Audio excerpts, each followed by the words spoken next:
But tell us about your journey altogether and what you've seen. Okay, thank you. Such a nice way of allowing me to introduce myself. Uh, my name is Alpa Chaudhary. I'm not Shri. I'm MS. Same. So I started my journey in 1996. I joined Rajasthan government as an RAS officer. So as you are all aware, Rajasthan administrative officer is a local administrative officer. So I started as assistant collector for Jaipur.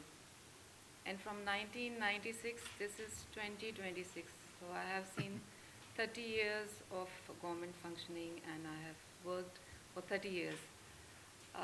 Over the years, I have worked with many departments, from district administration to departments like where you are taking care of, like you are in Nagar Nigam, so you are taking care of the municipal council works. And I have also worked with land and building tax, so then taxation was there.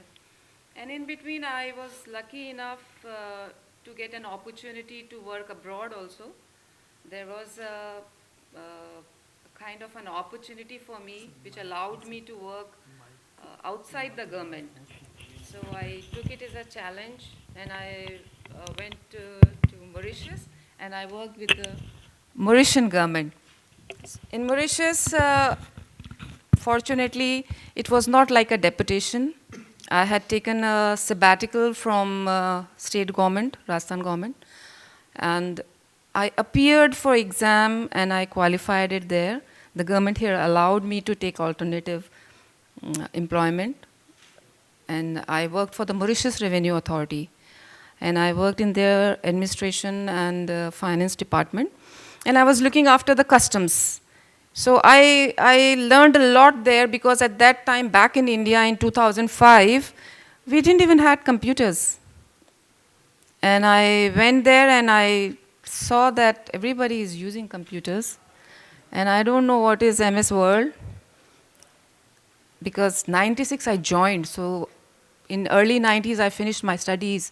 Mid of 92, 93 I finished my studies. So it was like really, really a new thing for me, and I learned there. I went to the classes, I did MS Word, Excel, presentation, everything. And then I worked there for 5 years. In those 5 years, I learned a little bit of French. I learned their culture. I learned how they work. There is a lot of difference between the two countries, although it might look that Mauritius is very similar to India. People there are Indian, most of them, they speak Hindi and all that. But their work culture is very different than us. We take some time to take decisions, and there are due steps and procedures which take time. But there they give a lot of liberty to officers to decide. And when I returned, I was a different person altogether. And when I came here, I for a moment, like for a few weeks, I felt a little out of place, that from a Ferrari, I'm come back to a bullock cart. But that gave me an insight, and then I could change at least my way of working.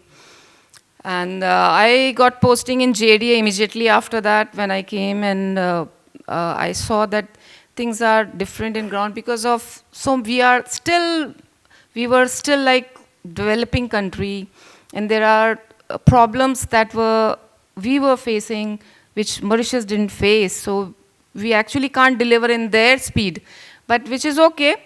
After that, I had worked in other departments, like I worked in Khadi, I worked in stamps and registration department, earned revenue for the government. I also got a very good opportunity to work with the then CM, Madam Vasundhara Raje ji. I was her deputy secretary, and I worked very closely with her, and I could see what a vision can bring the change in the people around her, in the Rajasthan and everything. And recently, let us come back to why I am here today. Because of my assignment in Sirohi. I am district collector, Sirohi. And since Sirohi is an aspirational district, you all know in India there are aspirational districts identified by Niti Aayog.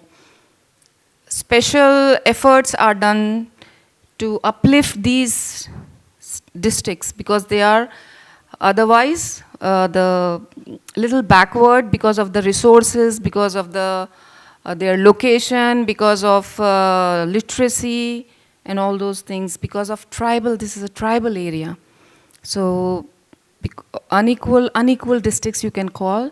So there are a lot of efforts done by the Niti Aayog. They fund us also for different projects, so that we are also come at par with the other districts of the state.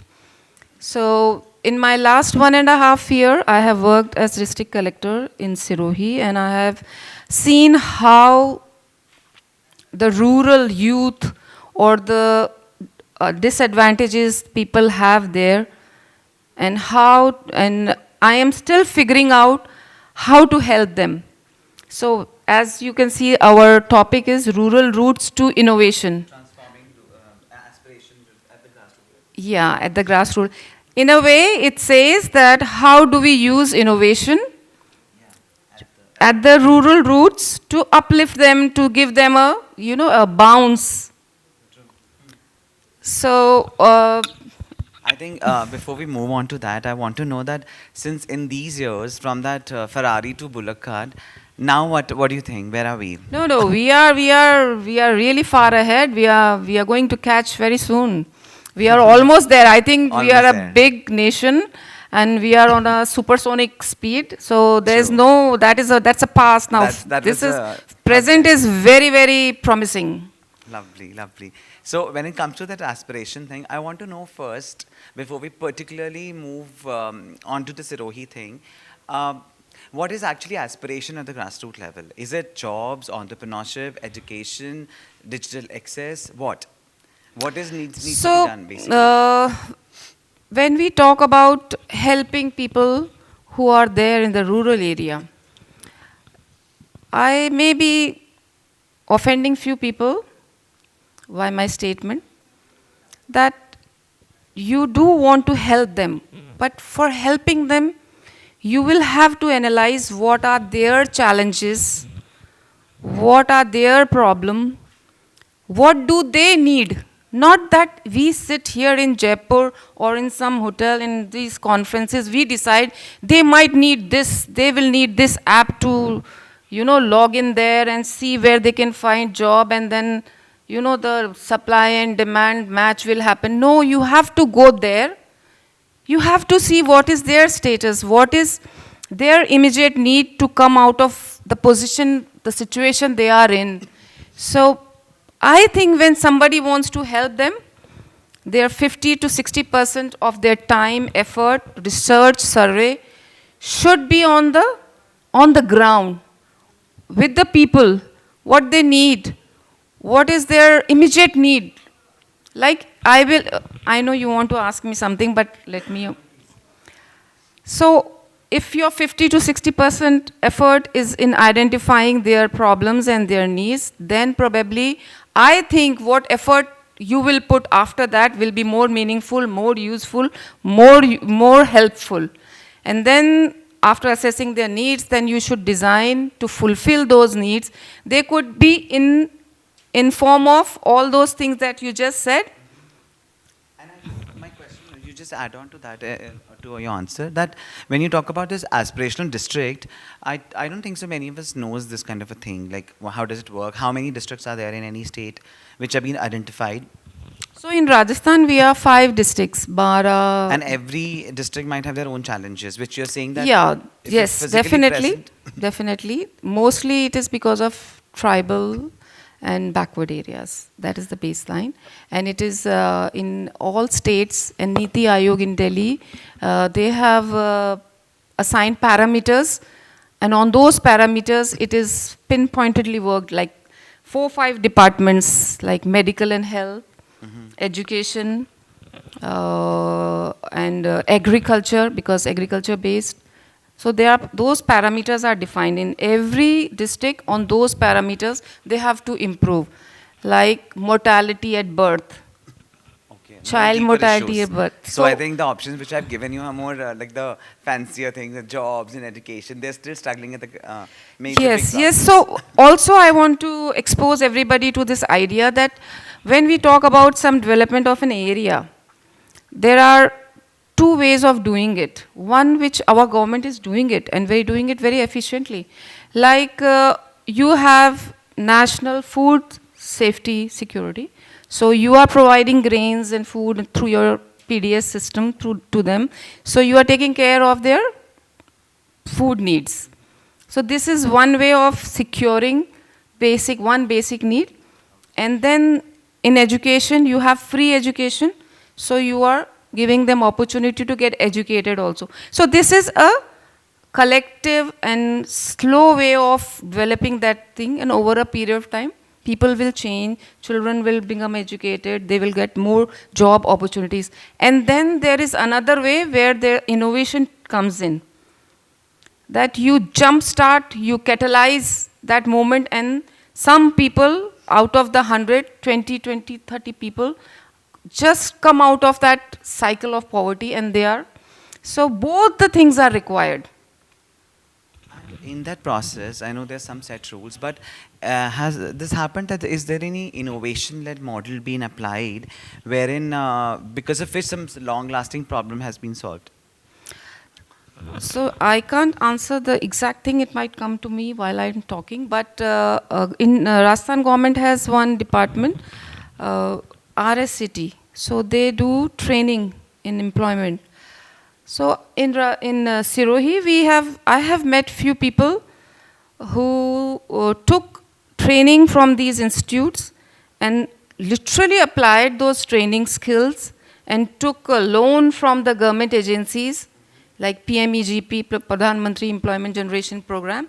And from that loan, they have set up their shops, and from one shop, another shop, from another shop to another shop, and I have seen people excelling, some of them. So they are like role models. So many people, after seeing them like in their own locality, that, oh, so-and-so has done this, I should also do it. And then they also follow. But then the people who we are talking about are not in those towns. They are still there in the magras. Magras are those small hillocks where they live. To get those people in the mainstream is a challenge. And Rajasthan government is doing that also. I want to tell you that in Sirohi, there are 23 residential hostels for tribal students. Girls also, boys also. So all those children are taken care properly. They are free of charge, education and everything is taken care. So those students who do well there, they are going ahead, and they are, and when I usually like to go to these hostels and talk to them, and you'll be surprised that most of the girls there, they say, we want to become a warden of this school, this hostel. So their aspiration, but just see, they are coming from a magra, from a hill place. Their parents have dropped them there. Now that is their world. They go to the government school, they study there, they stay there, and then who they see? Their teachers. So they want, at least I say that if they are aspiring to be that teacher, I think that is also a big thing in their life, if they are able to achieve it. So there is a persistent, continuous effort by the government to uplift those students. And I really wish, I thought maybe there will be some innovators, startup people in the crowd who might hear me and want to do something, come there. You know, I'm pitching my own district to you, so that if I can initiate some interest in some of you entrepreneurs and those who want to come and see the place and see what the people there need, and then design something for them. So we have any startups here in this room? And you work into?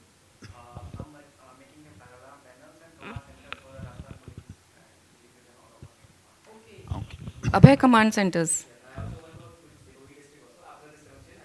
So see, we have Okay, some in so I'm hopeful. So, And it's sometimes you don't come to a conversation and think that you want to do this is why you're coming here. Maybe after this conversation, some might want to go back and think about it and, see this as a something socially challenging to do.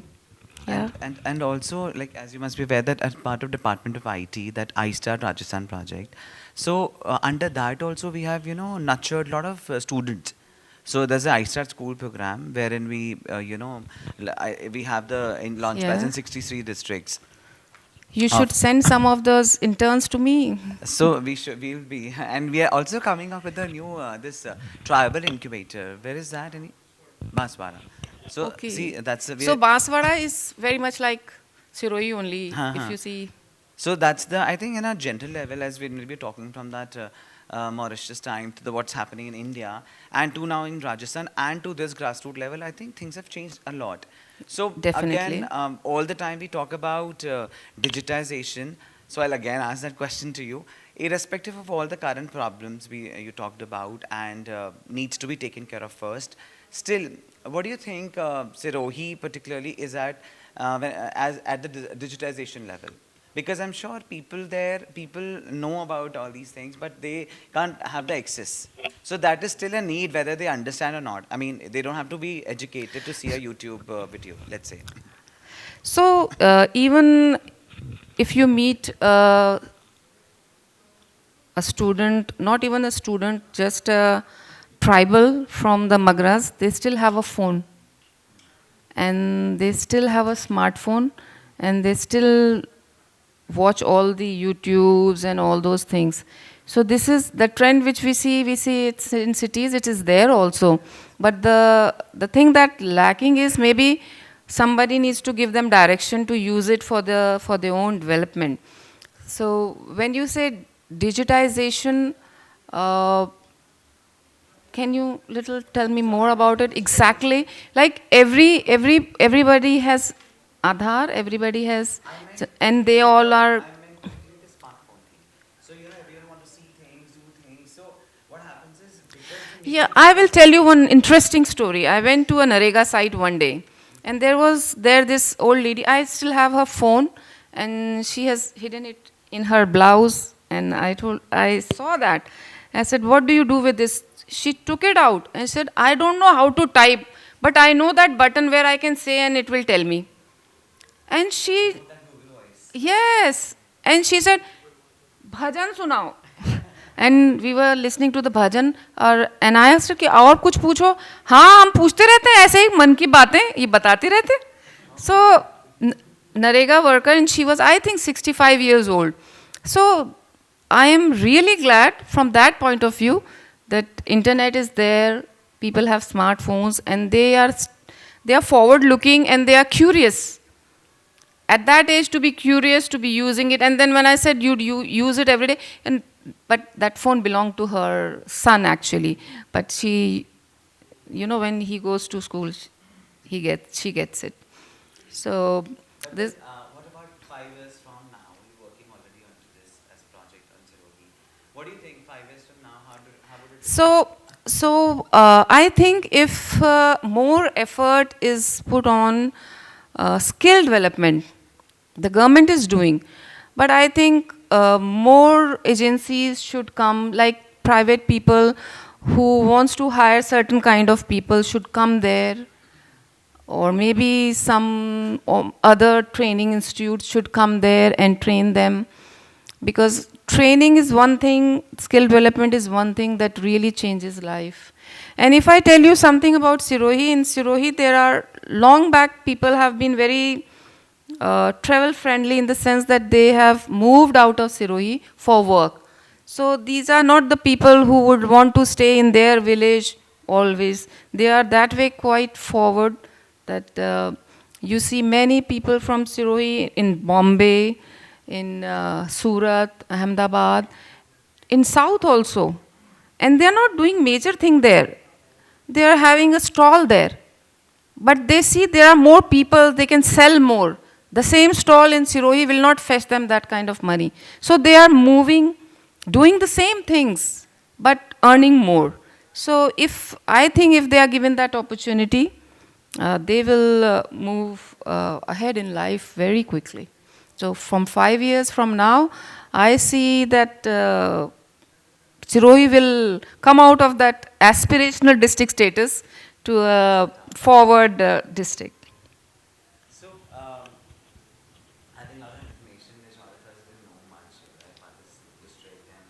But still tell me, I mean, if we not talk particularly about Sirohi, at a more a higher level, what is that one powerful driving force to, to reach out to those aspirations of people? Let's talk about Rajasthan in general. Because when we are talking about Sirohi, of course the challenges comes into your mind, and we are talking about the case, the real cases there. But tell me generally, what is that one like powerful driving force to transform those aspirations? Generally, I mean. So you have seen the information department in Rajasthan, DOIT, how they are working, Yeah.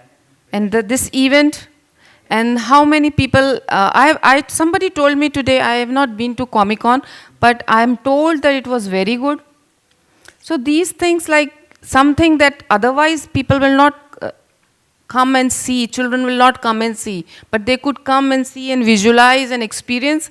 So this is one thing I'm saying, but there were so many things happening in this event also. That is not the first time we're doing the Comic Con. So Comic Okay. Con Jaipur has been, I mean, it's the first time we're talking to Jaipur. Yeah. And So this is what I'm saying. New things are coming. New things are coming. been to the film festival area. I fortunately I couldn't. This is just on the ground floor, and it's very fancily done. Third edition of the film festival. So of course, even when you talk about DOITC, I just want to add on to that it is not just a startup, students, grassroots level thing, but Yes. also as part of the high level involvement of the government in the AVGC sector. So imagine a government doing a film festival. So Definitely, definitely. so- It's very forward looking. And sorry, I'm cutting you, but there was somebody who wanted to ask me something. Yeah. Sorry for keeping you waiting. Tell me.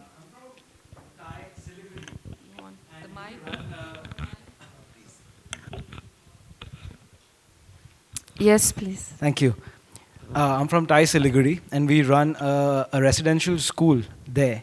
So when you said that there is the residential school within Yes. Sirohi, where you get people from even further out areas and they come into the fold, I Yes. just wanted to hear a little bit more about that. Are there teachers, and how does that run? So it is basically a hostel only, and each hostel is sort of attached to a government school, nearby government school. So these kids, they stay there. All their daily needs are taken care, and then they go to the government school only. And there is a warden, there is special teacher sometimes if required, and there is a social justice department who takes care. Also, along with the tribal development department. And people who are interested, like I am not directly involved in that, but because of my interest, I usually go there. I see their notebooks. I keep telling them, mental health is so important. So I try and talk about that also. And also I put lot of emphasis on games and sports. So although the government doesn't have a fund for that, but we raise money to give them equipment so that they can play also.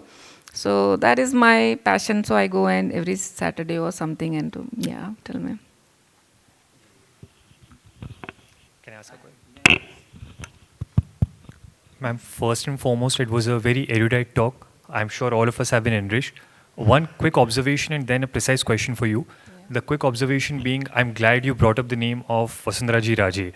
I was mentioning it to somebody yesterday or day before yesterday.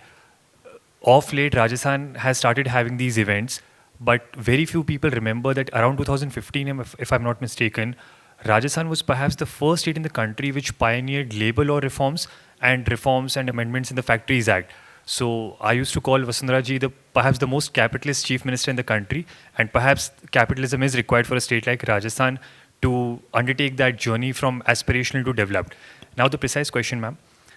Sirohi is a backward district, as you mentioned, or it is an aspirational district to employ the correct nomenclature, but it is perhaps surrounded by comparatively developed districts like Udaipur or Abu Road or Rajsamand, which is a mining hub, and Pali, known for the textile industry. So in terms of policy making, is something being done, or can something be done to synergize, if I'm employing that term correctly, to harness the energies or to harness the advantages of those neighboring districts to ensure that some ripple effects can be experienced in an aspirational district?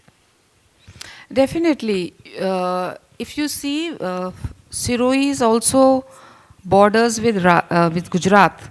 And in Gujarat, there is in Palanpur and other places, when you go from this side, they are more developed as compared to Sirohi. So definitely all these places like Udaipur is 2 hours away, and from the border it is like not even 1 hour away. But because of the, there is a history of a place, because these are tribals.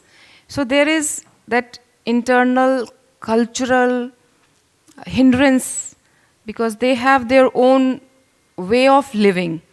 For them, modern society is very contrast to their own societies. So to make them understand and move them is a real challenge. So maybe because of the surrounding districts, we can give them exposure. People can come from them, or they can travel, and we can arrange for students, we can arrange some educational tours so that they can go to other cities and see there. Because when you see something, you understand, you learn, and you aspire to be like that. So maybe all these, it's a good thing you have told me. In fact, in a way, you have given me an idea that we can include this also to increase their horizon, and you can encourage them. So thank you so much for your question. Yeah, please. Pooja.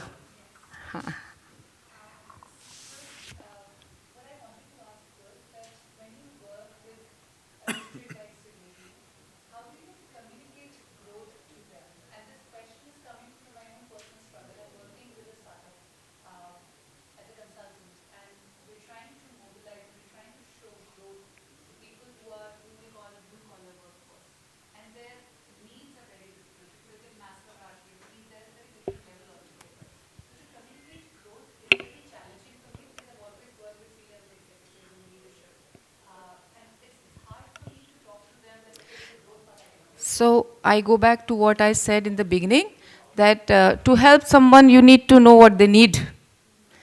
So if you want to show them growth, first you have to see what is their immediate difficulty. And people don't want anything big, this or that. They just want that this particular day, I am having a problem with my phone. I want some top up. I want a top up. So you give them top up, you have done the thing for them. This is very rudimentary example, but that is what I want to say, that if I need a school to go, I need a copy, I need a book, I need a pen, then this is what they need. So instead of for you to show them growth, see what they want, what they see as growth in their lives, and identifying those needs. Maybe you can then give them a choice that, see, if you do this, you will, grow in that sense. Don't put growth word there in the beginning, put their need in front of you. So that's it. That's nice. I think it's quite a, with that less. I would like to, invite everyone to ask something little bit. Yes. Or your ideas, share your ideas. This is no, no question answer session. If there's something that comes to your mind which adds on to what I am saying or differs also, is welcomed. So a few years ago, we were working in Punjab, and I was in the SDG space. I was working in the education space. I just realized I'm only talking to you. Yeah. So we were working in different districts of Punjab, and there's one village called Jalwana. And it's a very progressive village. And we started working there, and we were inspired from Dr. Sugata Mitra's idea of hole-in-the-wall experiment, that if you give kids exposure to internet and a working smartphone or a laptop, and a little bit of curiosity, you spark that. You just have to mentor them and they will figure it out. So that hole in the wall experiment actually helped us so much, because in 100 days, these are the kids who have never seen a smartphone. They develop prototypes for apps, and these are the apps which really make sense. They're wired to solve critical problems, these kids. They were not talking about, कि, okay, I can make money like this. They were saying, मेरे पापा किसान हैं. बारिश आती है, हमें नहीं पता चलता. What if the crops go bad? So this is how we can predict rain. This is how we can figure out whether the soil is okay or not. And then there was one girl who was very, bright. She said, कि, why do we need fuel for rockets? हम लोग पानी use नहीं कर सकते. So these are the very big questions. Can you imagine that coming to somebody's mind? Absolutely. So that 100-day program really transformed me as a person, because it humbles you down so much. You feel you know so much, but then you enter a place like this, you give kids opportunity and a little bit support in terms of just technical infrastructure, and they are coming up with better ideas than you possibly can. Very So maybe interesting. this is something that could be tried in Yeah. Sirohi, if I am possible. absorbing. Okay. Thank you so much.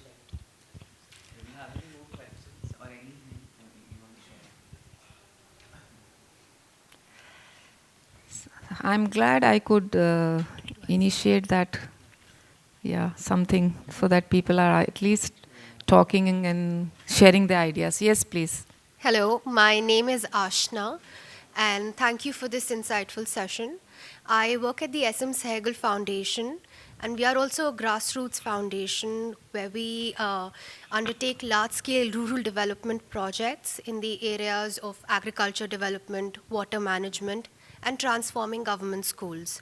As rightfully said, we've also been working on diminishing the digital gap between the urban children and the rural children. So we help establishing digital libraries and organizing these digital and life skills awareness sessions. And much like that, we also have a citizen information and custom hiring center where we help different villages. We are present in 13 states. We've transformed more than 3,000 villages so far. And we also help in for the children to understand basic digitalization, to understand how the internet works, how the computer works. And now what is happening is that they have finally started being curious about it, learning more about it. So they go back home, they educate their parents as well. And one of the different and unique things we have observed is that so many of these kids are now helping out their parents in filing for a ration card, to access basic government services that initially their parents did not even know about. And that is something that is changing. We are seeing the change at the grassroots level. It's slow, but it's there. And all these efforts, when you see them culminating into something good, when there is curiosity to learn, I believe one of the most important things is to not impose this on anybody at the grassroots level, but to show them, to demonstrate that there is another way to go about it. And if they are curious, they will go that mile. So that's something even we are trying to do. Thank you. Very nice, interesting.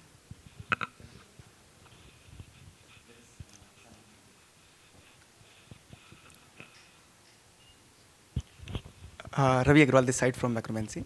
Ma'am, we had experienced one thing, in Bastar, Abuzmad and Jahanabad areas, and Naxal affected areas, we had found that economic empowerment is helpful to develop any kind of area, either it is Naxal affected or either anything. So automatically the migration will stop, because if anyone is become a role model in any village or any tribal area, automatically Many will follow. Automatically, many people will follow. So there are two schemes recently launched by the Niti Aayog. One is Unnat Bharat Abhiyan. Few days ago, Niti Aayog has implemented through the IIT Delhi as a nodal agency for that. In that Unnat Bharat Abhiyan, any institute, either it is a private or either any government, any school, college, ITI, whatever, will undertake a 5 or 10 villages under that, and will develop as a cluster under either in a KVIC scheme or either a startup scheme or whatever. For example, Uttar Pradesh have a ODOP scheme, one district, one. We also have in and- Rajasthan, but ODOP. that becomes in the district a big level. But if we make a small clusters, 5 or 10. OVOP, ODOP. OV, village, No, ODOP. one village, one product. That's what you're saying, yeah, no? Yes, but in Unnat Bharat Abhiyan, that is different thing. In that scenario, they develop these 5 or 10 villages near that institute as a Yeah. model villages, so other villages can follow automatically. So, Okay. for example, I give you one example from the Bastar area. I will not tell the name of because that is under the process. So, because you can, for example, if any village that is a very far, either any hilly area or something, you can give some leather making project or other bamboo making project or whatever that is locally Any available. forest-based? Anything. So it will automatically some either NGOs that can procure from them and they can give raw material. District administration is just task is just facilitate the things. So automatically so many villagers automatically will start to earn at least 3,000 or 5,000 rupees per month. That will help them. So can help. Yeah. You can come to Sirohi and start. We'll facilitate you.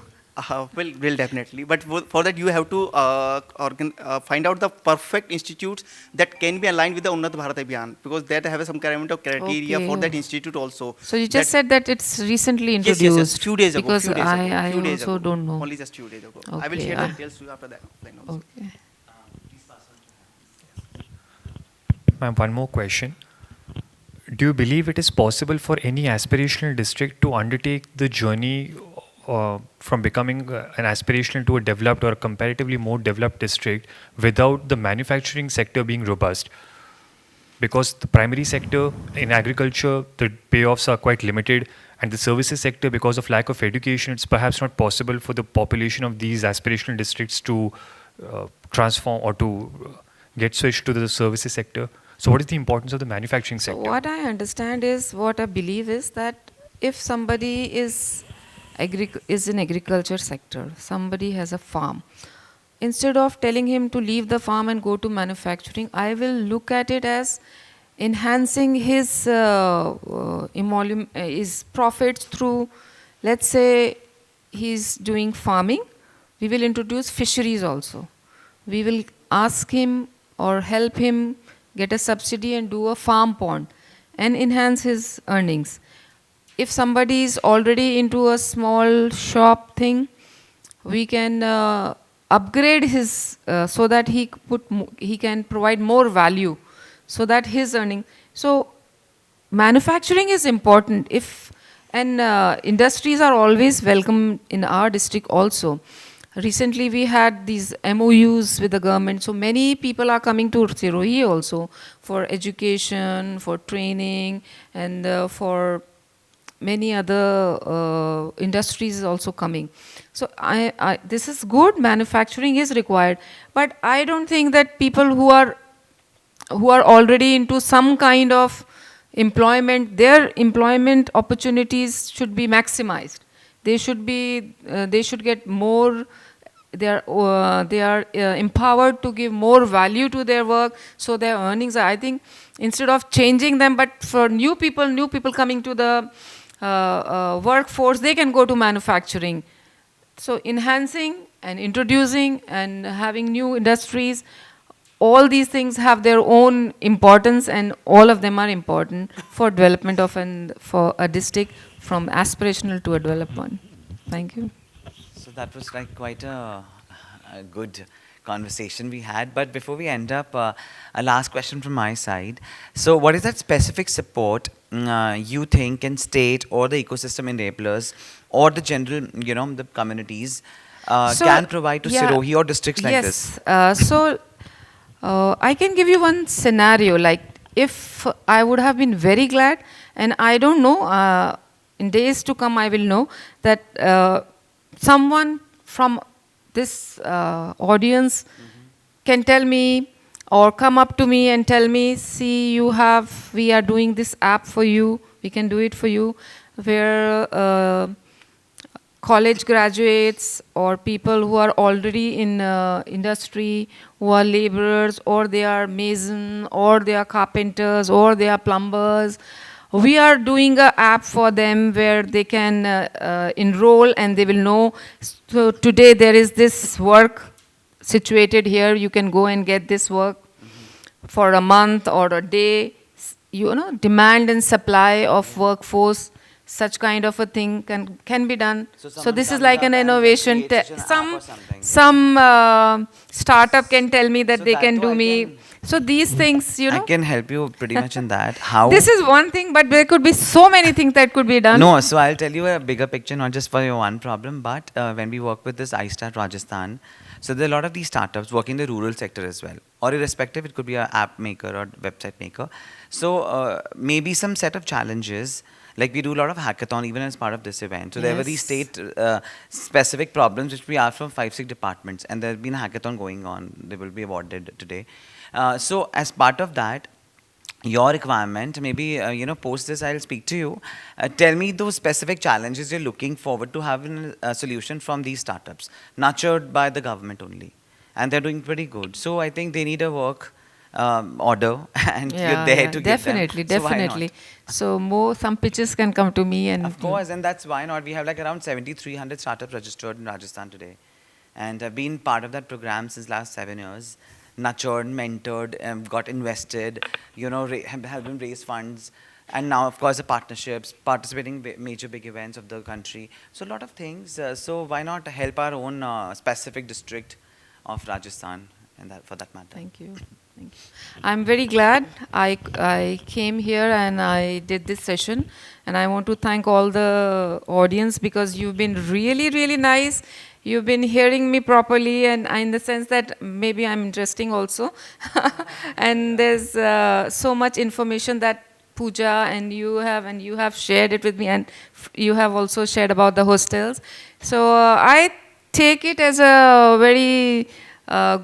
very satisfying session, and I want to thank you everyone for being here today, sparing your time, and thank you to you also. Thank you very much. Our If pleasure. there's anything, you can always contact me. Thank you. Thank you. Thank you very much, everyone. We're less, but much valuable. Definitely.